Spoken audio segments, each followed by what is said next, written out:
오늘은 요한복음에 기록된 예수님이 행하신 네 번째 표적, 오병이어 표적, 오병, 보리떡 5개와 이병, 물고기 2마리로, 이어, 물고기 2마리로 5,000명을 먹이신 사건에 대해서 말씀을 나누겠습니다. 오병이어 사건은 예수님이 행하신 이적 중에서 마태, 마가, 누가, 요한 사복음서에 다 기록될 정도로 중요한 표적입니다. 우리 성도님들께서도 오병이어 사건을 잘 알고 계시고 저도 여러 번 말씀을 전한 적이 있기에 잘 안다고 생각하고 오히려 중요한 핵심을 놓칠 수 있기에 오늘 말씀을 준비함에 있어서 더 기도가 되었습니다. 말씀을 많이 들어서 내용을 잘 알고 있는 것과 정말 말씀의 핵심을 깨닫고 말씀대로 사는 것은 너무 다르기 때문입니다. 그래서 말씀을 준비하면서 마치 처음 이 본문을 대하듯이 몇 번이고 계속 말씀을 읽고 묵상하였습니다. 오늘 말씀을 통하여 예수님을 향한 우리의 믿음이 새로워지는 시간이 되기를 원합니다. 먼저 예수님께서 왜 오병이어 사건을 일으키셨는가 하는 것입니다. 여러분, 예수님께서 왜 보리떡 5개, 물고기 2마리로 이 놀라운 이적을 행하셨을까요?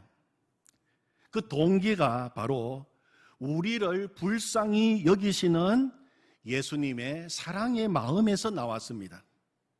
첫 번째, 우리 예수님은 우리를 불쌍히 여기시는 분이십니다.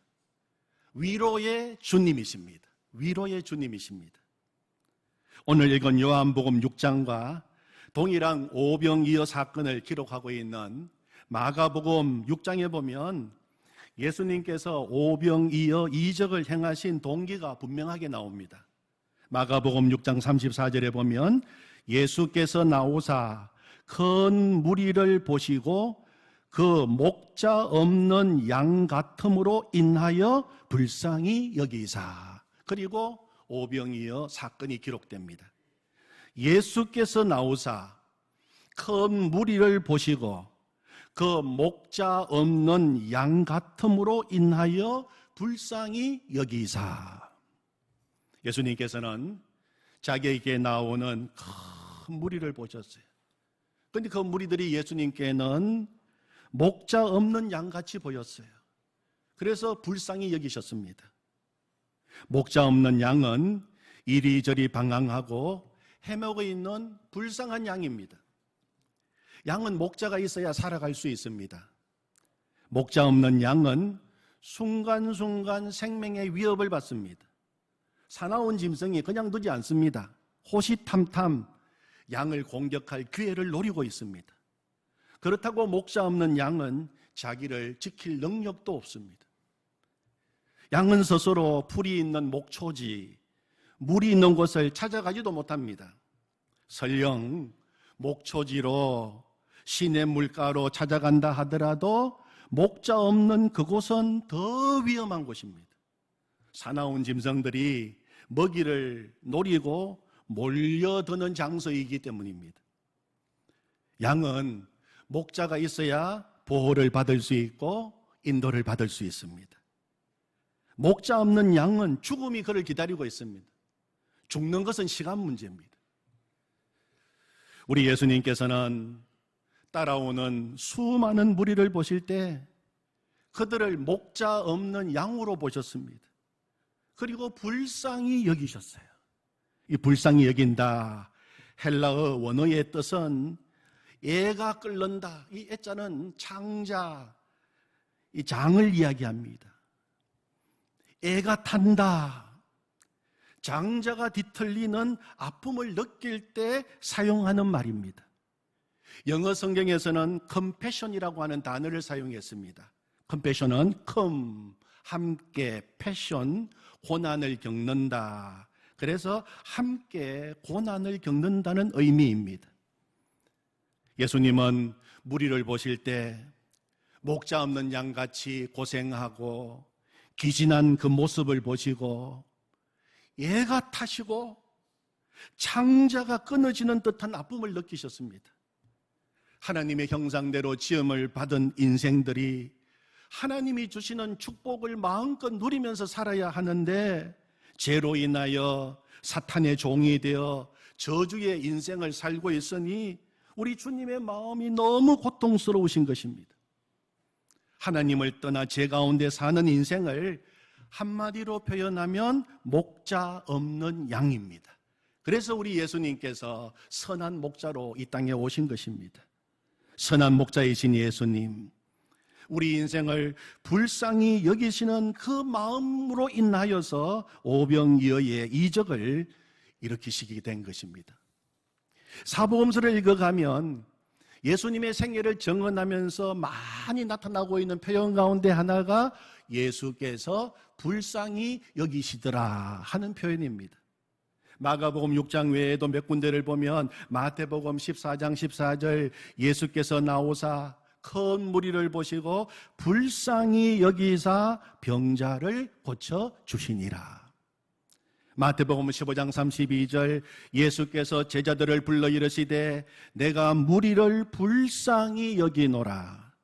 그들이 나와 함께 있은지 이미 사흘임에 먹을 것이 없도다. 길에서 기진할까 하여 굶겨 보내지 못하겠노라.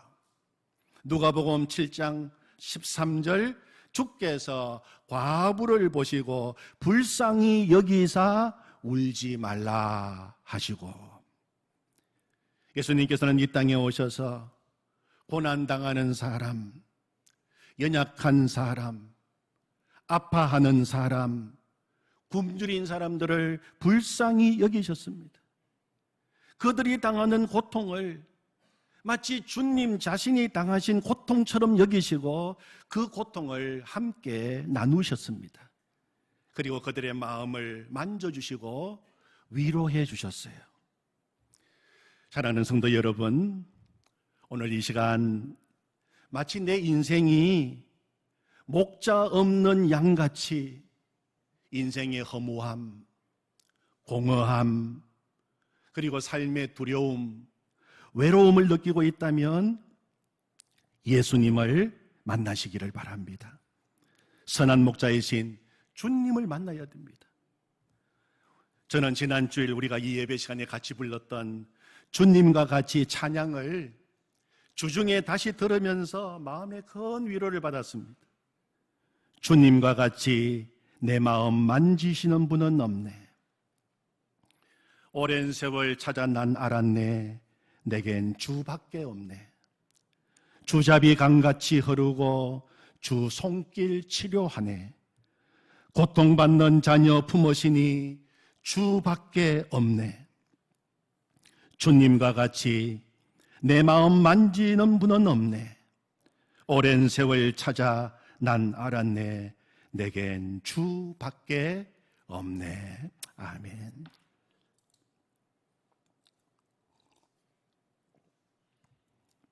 예수님은 우리의 위로자이십니다. 위로자이신 예수님을 히브리서 4장 15절 16절에서는 이렇게 말합니다. 우리에게 있는 대제사장은 우리의 연약함을 동정하지 못하실 리가 아니요 모든 일에 우리와 똑같이 시험을 받으신 이로되 죄는 없으시니라. 그러므로 우리는 긍휼하심을 받고 때를 따라 돕는 은혜를 얻기 위하여 은혜의 보좌 앞에 담대히 나아갈 것이니라. 아멘. 우리 주님은 나와 똑같은 인생의 시험을 다 받으셨습니다.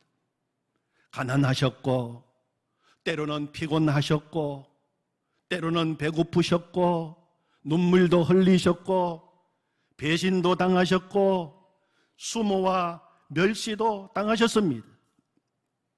그리고 마지막에는 십자가에서 죽으셨습니다. 나의 희로애락 다 우리 주님 아십니다. 아실 뿐만 아니라 능히 위로하십니다.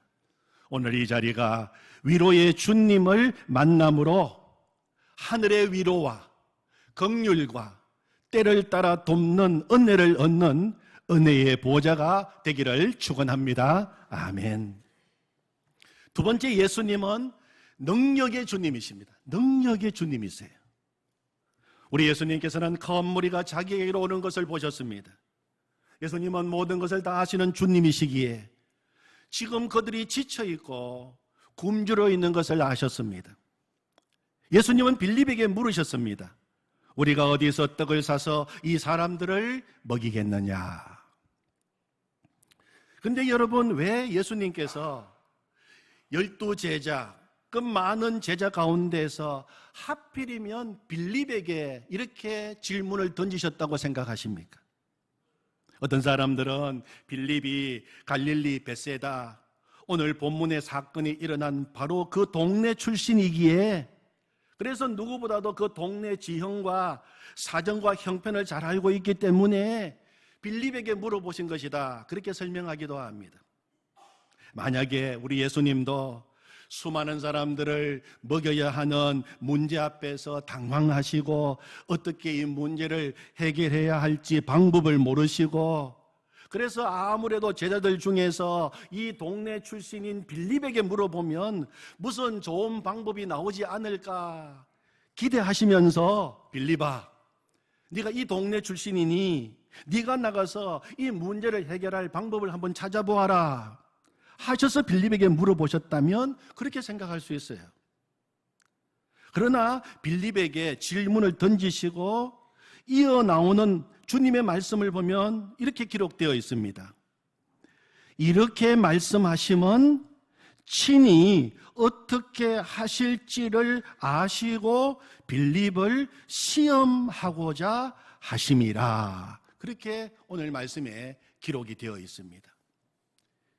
빌립에게 물어보실 때 이미 우리 예수님께서는 이 문제를 어떻게 해결하실지, 이 문제의 해결 방법까지도 다 준비하고 계셨다는 것입니다. 그렇다면 굳이 빌립이 그 동네 출신이기에 빌립에게 물어보실 이유는 없으십니다. 우리 예수님께서 빌립에게 질문하신 더 깊은 이유가 있으셨던 것입니다. 성경을 읽어보면 빌립은 굉장히 이성적인 사람입니다. 굉장히 합리적인 사람입니다.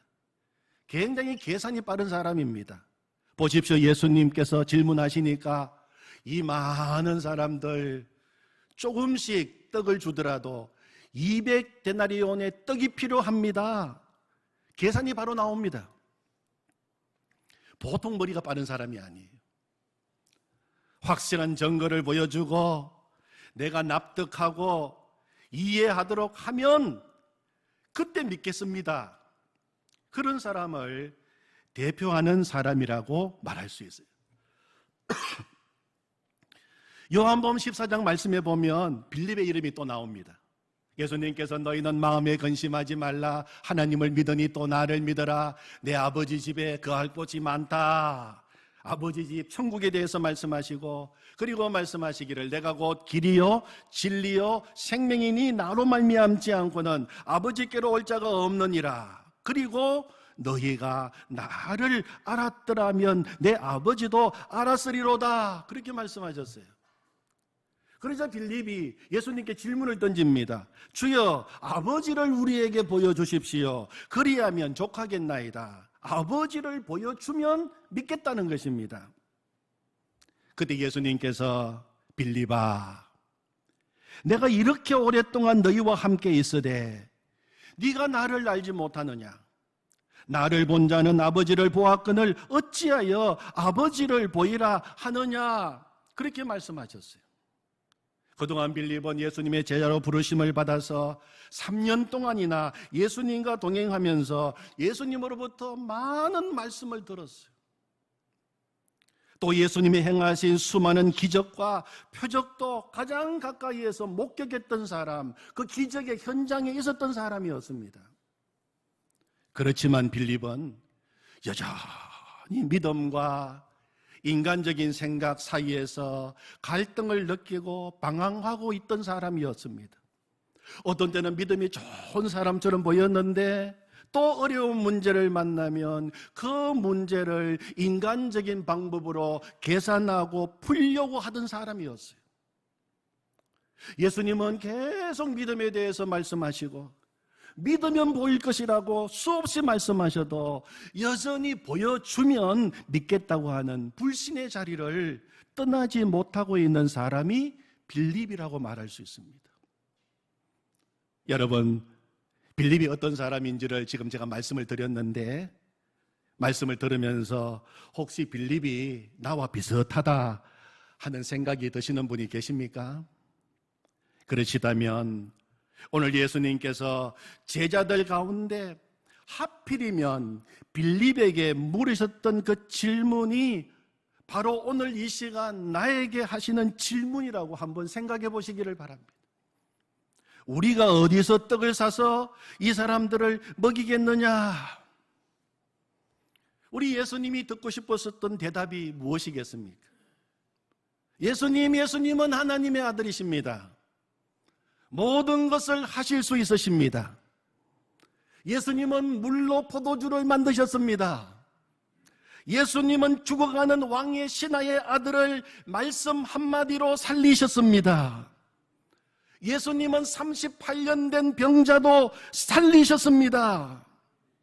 예수님은 얼마든지 이 많은 사람들에게 떡을 공급하실 수 있으십니다. 주님, 하십시오. 그 대답이 아니었겠습니까? 그런데 빌립은 그렇게 대답하지 않았어요. 뭐라고 대답했습니까? 여기 있는 이 많은 사람들 각 사람에게 조금씩 준다 해도 200데나리온의 떡이 부족하리이다.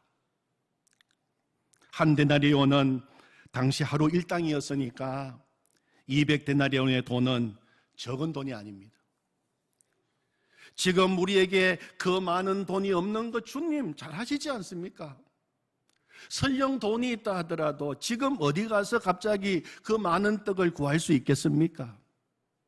안 되는 일입니다. 불가능한 일입니다. 방법이 없다는 이야기입니다. 빌립, 그가 본 것은 지금 눈앞에 있는 수많은 군중이었어요. 그리고 아무것도 없는 자신의 빈손만 쳐다보았습니다. 어려움만 바라보았습니다. 문제만 바라보았지 예수님은 바라보지 못했던 것입니다. 여러분, 우리도 매일 빌립처럼 살고 있지는 않습니까? 우리 하나님은 무한한 보고를 가지고 계십니다. 빌립보서 4장 19절 말씀에 보면 나의 하나님이 그리스도 예수 안에서 영광 가운데 그 풍성한 대로 너희 모든 쓸 것을 채우시리라, 그렇게 약속하셨어요. 다시 한번 나의 하나님이 그리스도 예수 안에서 영광 가운데 그 풍성한 대로 너희 모든 쓸 것을 채우시리라, 주님의 약속입니다. 우리 하나님은 풍성한 하나님이시고 우리의 모든 쓸 것을 예수 그리스도 안에서 넘치도록 공급하시고 채우시는 하나님이십니다. 하나님은 언제나 우리에게 부족함이 없는 은혜를 예수님 안에서 풍성하게 넘치도록 채워주시겠다고 분명히 약속하셨는데도 우리는 문제가 생기고 필요가 생기면 어떻게 합니까? 우리 주님을 향하여 눈을 들지 않고 지금 내가 가지고 있는 것만 쳐다보는 것입니다. 과거에 하나님께서 우리를 보살펴 주시고 많은 어려움 가운데서도 건져주시고 넉넉하게 통과하게 하신 것을 우리는 경험하면서 이 자리까지 왔습니다. 여기까지 인도하신 에베네셀의 하나님께서 앞으로도 변함없이 그렇게 계속 인도해 주시겠다고 약속하신 것을 우리는 알고 있습니다. 그런데 왜 우리는 문제만 만나면 문제만 쳐다보고 내 힘으로 문제 해결하려고 그렇게 몸부림치고 있습니까? 예수님은 지금도 살아계십니다.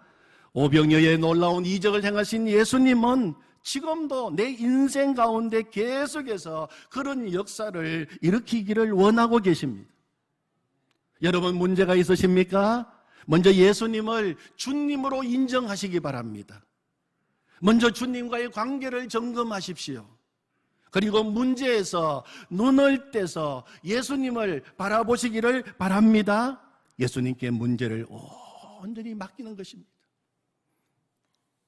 최근에 아내가 하와이 코나 샬롬하우스 장요한 목사님 사모님과 통화를 하면서 한국 우리 청년들의 어려움을 이야기하면서 한국 청년들에게 어려운 문제 중에 하나가 집 문제이고 우리 아들들도 마찬가지로 어렵다고 한다. 그런 대화를 나누었어요.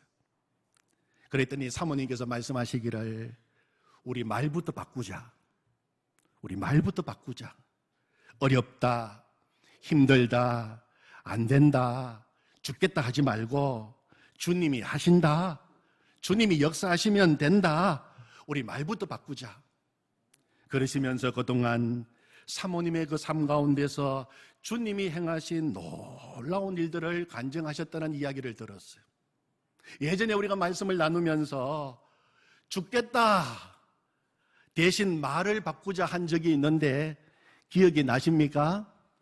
죽겠다가 아니라 뭐라고요? 죽게 있다. 살 길은 죽게 있다. 내 미래는 죽게 있다. 나의 가능성은 죽게 있다. 해답은 죽게 있다. 아멘. 사랑하는 성도 여러분, 우리 예수님은 능력의 주님이십니다. 문제만 바라보시고 주님을 바라보시기를 바랍니다. 세 번째 오병이어의 표적을 보여주신 예수님은 우리와 함께 하시는 주님이십니다. 우리와 함께 하시는 주님이세요. 예수님께서 빌립에게 물으신 질문을 여러분 다시 한번 보시면 그 속에 중요한 한 단어가 있습니다. 중요한 한 단어가 있어요. 자, 우리 5절 말씀 우리 같이 한번 본문을 보시면서 읽어보겠습니다. 시작.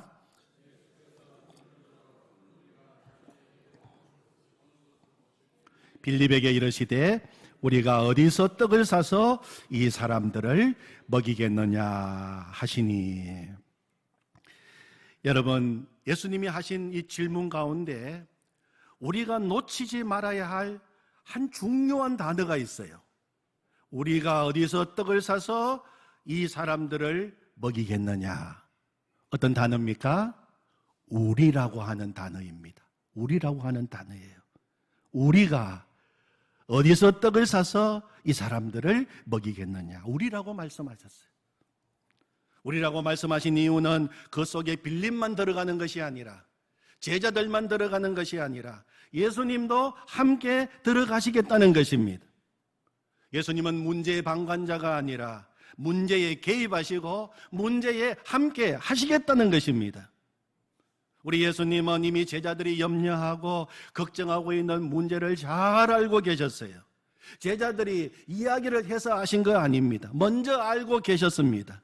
알고 계실 뿐만 아니라 이 문제를 어떻게 해결해야 하는지 그 문제 해결 방법까지도 이미 다 준비하고 계셨어요. 그래서 우리가 라고 빌립에게 물으신 것입니다. 여러분, 질문을 잘 들어보면 그 속에 답이 들어있어요.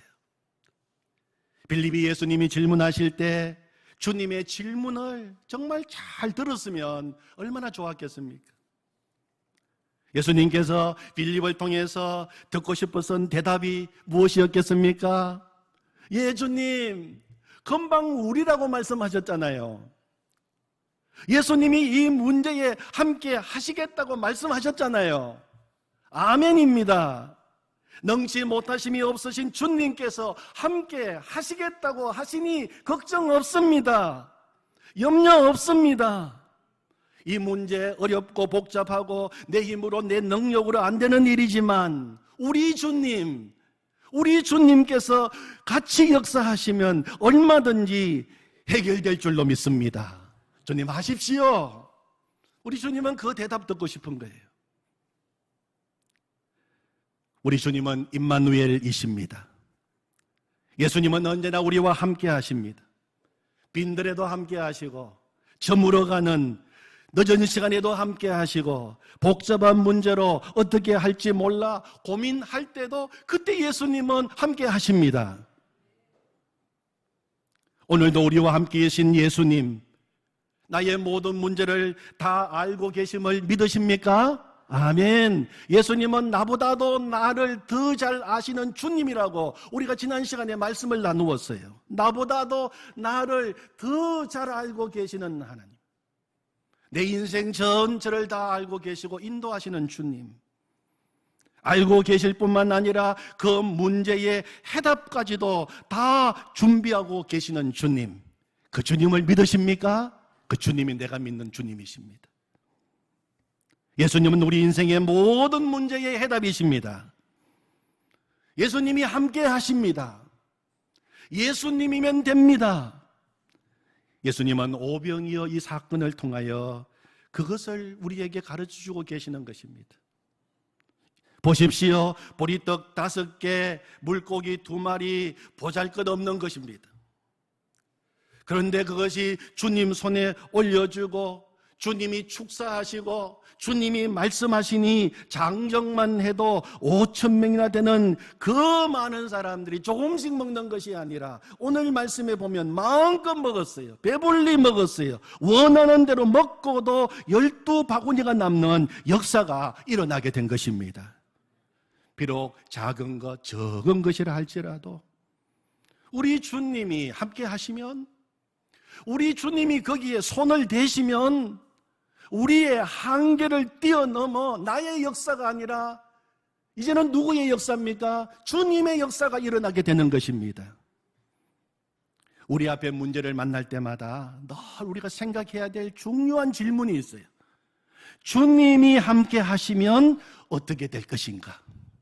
주님이 함께 하시면 어떻게 될 것인가 하는 질문과 묵상입니다. 주님이 함께 하시면, 위로의 주님이 함께 하시면 절망은 희망으로 바뀝니다. 능력의 주님이 함께 하시면 복잡한 문제, 내 힘으로 안 되는 문제 풀리게 되고 길이 열립니다. 임마누엘 주님이 함께 하시면 내가 생각지도 못한 깜짝 놀랄 일이 내 인생에 생깁니다. 주님이 함께 하시면, 주님이 함께 하시면 내 인생 속에 오병이어의 역사는 오늘도 계속됩니다. 아멘. 오늘도 함께 하시는 우리 주님을 찬양합니다. 아멘. 하나님 아버지, 주님이 함께 하십니다. 위로의 주님이 함께 하시면, 능력의 주님이 함께 하시면, 임마누엘 주님이 함께 하시면 절망, 막힌 내 인생길 주님이 열어주시고 주님이 놀라운 일을 행하신다고 말씀하셨습니다. 보리떡 5개, 물고기 2마리 같은 내 인생도 주님이 손을 대어주시고 주님이 붙들어주시고 주님이 축사하시면 5,000명도 먹이고 20,000명도 먹이고 세상을 살리는 위대한 역사가 내 인생 가운데 일어나게 될 줄로 믿습니다. 문제를 만날 때마다 또 주님 잊어버리고 문제만 쳐다보고 내 텅 빈 빈손만 바라보면서 낙심하지 말게 하여 주시옵소서. 주님이 함께 하신다고 약속하셨고 또 우리에게 오늘 말씀을 들려주셨사오니 주님 감사합니다. 오늘도 주님 손 붙잡습니다. 주님과 동행하겠습니다. 주님 찬양합니다. 예수님의 이름으로 기도하옵나이다. 아멘.